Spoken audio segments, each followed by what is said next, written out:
Assalamu alaikum. Cette vidéo fait partie d'une série d'exercices sur les notions de la logique, destinée principalement aux élèves de première année du baccalauréat, filière sciences mathématiques. Il peut également être utile aux élèves des filières sciences expérimentales, sciences et technologies mécaniques et sciences et technologies électriques. À travers cette série, vous apprendrez à utiliser le raisonnement approprié selon chaque situation, formuler des démonstrations et des raisonnements mathématiques clairs et logiques. إذن من خلال هذه السلسلة ستتمكنون من استعمال الاستدلال المناسب حسب الوضعية المدروسة، ثم التمكن من صياغة براهين واستدلالات رياضية واضحة وسليمة منطقيا. Il est recommandé avant de visionner cette vidéo de réviser la leçon, puis d'essayer de résoudre chaque exercice séparément avant de consulter la solution. Alors, commençons le premier exercice. L'énoncé dit: exprimez les propositions suivantes en utilisant les connecteurs logiques et les quantificateurs. Donc, vous connaissez les connecteurs logiques, à savoir la négation d'une proposition qu'on note comme ça, ou bien P bar, et qui est une proposition fausse lorsque P est vrai, et qui est une proposition vraie lorsque P est fausse. Puis, on a vu la conjonction de deux propositions, P et Q par exemple. Donc la conjonction, il est noté I ou bien sous la forme suivante. V orienté vers le bas. Donc la conjonction de deux propositions, il est vrai lorsque les deux propositions sont à la fois vraies. Puis on avait la disjonction de deux propositions. La disjonction P ou Q, il est vrai lorsque P est vrai ou Q est vrai. Il est noté ou bien comme ça. P, V, Q. On a encore vu l'implication de deux propositions. Ils sont notés comme ça. P implique Q. C'est-à-dire si P est vrai, alors Q est vrai. Donc l'implication de deux propositions P et Q est vraie. Dans tous les cas, il est fausse dans un seul cas, à savoir lorsque P est vrai et Q est fausse. Et finalement, on a vu l'équivalence de deux propositions qu'on note sous la forme suivante. On lit P équivaut Q. Donc, deux propositions sont équivalentes lorsqu'elles ont la même valeur de vérité.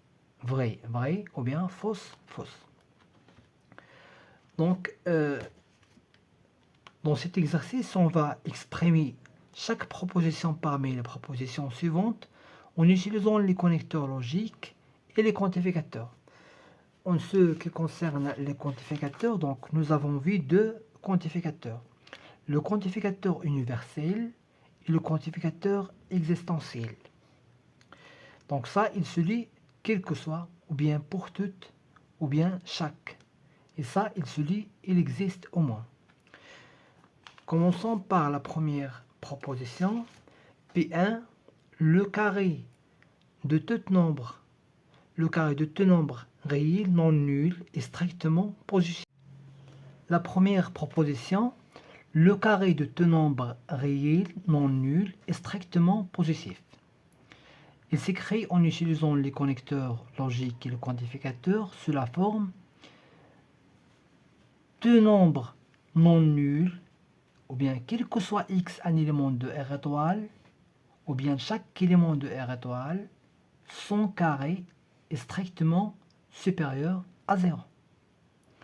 Donc à chaque fois que vous rencontrez le mot tout, ou bien chaque, ou bien quel que soit, vous utilisez le quantificateur universel. Deuxième proposition, P2. L'équation x carré moins 2 égale 0 n'a pas de solution dans Q. C'est-à-dire, il n'existe aucun élément de l'ensemble Q qui vérifie cette équation. Il n'existe aucun élément. Ça, c'est la négation de quantificateur existentiel. Il n'existe aucun élément de l'ensemble Q qui vérifie x carré moins 2 égale 0.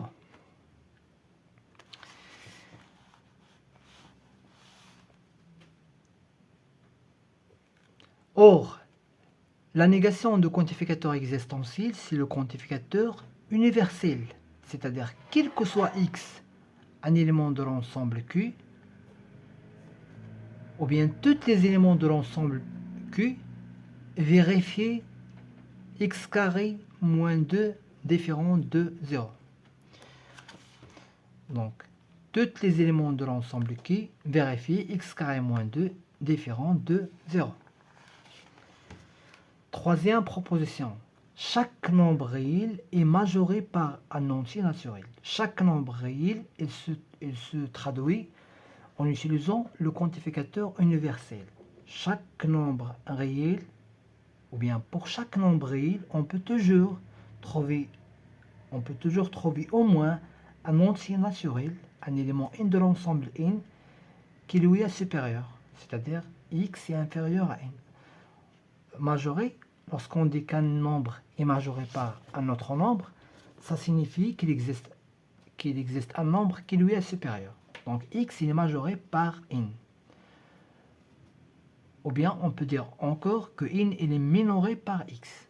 Donc remarquez, x est majoré par n.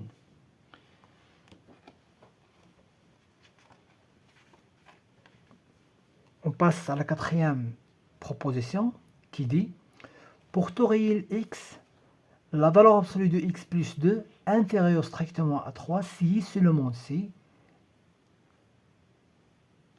donc ici on écrit si seulement si x appartient à l'intervalle ouvert moins 5, 1. Cela se traduit en utilisant les quantificateurs logiques et les connecteurs sous la forme pour tout réel, c'est-à-dire quel que soit x un élément de R, la valeur absolue de x plus 2 inférieure strictement à 3, si seulement si il se traduit sous la forme de l'équivalence. Donc si vous entendez si seulement si, ça ce n'est rien d'autre que l'équivalence. Si seulement si x un élément de l'intervalle ouvert moins 5, 1. La cinquième proposition. La fonction f définie sur un intervalle i inclus dans R à valeur réelle est la fonction nulle. Autrement dit, quel que soit x appartient au domaine de définition de la fonction f, car la fonction f est définie sur e, c'est-à-dire tous les éléments de e sur laquelle la fonction est définie, la valeur de la fonction est une valeur nulle, f de x égale 0.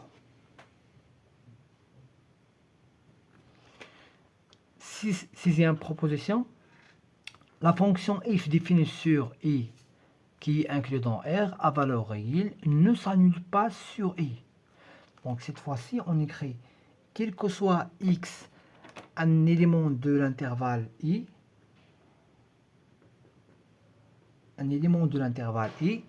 f de x ne s'annule pas, c'est-à-dire elle est différente de 0. La proposition P7, il dit la fonction f définie sur l'intervalle i inclus dans R à valeur réelle s'annule sur i. C'est-à-dire il existe au moins un élément dans l'intervalle i tel que la fonction f soit nulle. Donc il existe au moins un élément à l'intervalle i tel que f de x égale 0. Huitième proposition, la fonction f définie sur i inclus dans R à valeur réelle est constante sur e. On écrit ça sous la forme suivante. Il existe un élément ci de l'intervalle R, quel que soit x appartient à i, f de x égale à c. Donc on peut dessiner une schéma sous la forme suivante. Par exemple, si on prend la fonction suivante.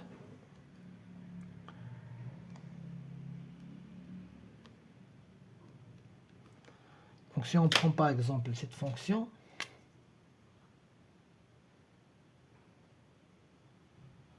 qui est la droite de l'équation y égale 2,5, donc cette fonction elle est constante, vous remarquez qu'elle est constante. Elle est définie par exemple sur R, ou bien supposons qu'il est défini seulement sur l'intervalle I. Donc ça c'est l'intervalle I. Qu'est-ce qu'il signifie ça? Signifie qu'il existe un élément C qui est dans ce cas 2,5. Donc ça c'est l'élément C.